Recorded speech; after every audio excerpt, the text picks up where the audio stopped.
What's up guys, my name is Eduardo Conchas and this is my 2013 Fit Benny 1 Etnies collaboration. First of all, I got high tensile steel frame, chromoly top tube, 20 inches on top tube,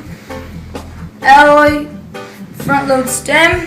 2-piece bars with 8.375 rise, 15 grips over here in the front, fit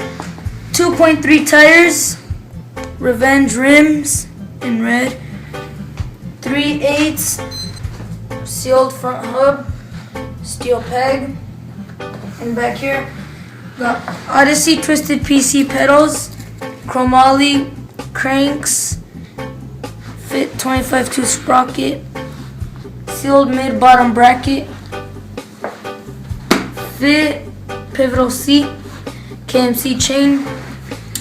fit 2.3 tires, steel peg, and 14mm axle with 9-tooth strap frame. And yeah, that's pretty much it.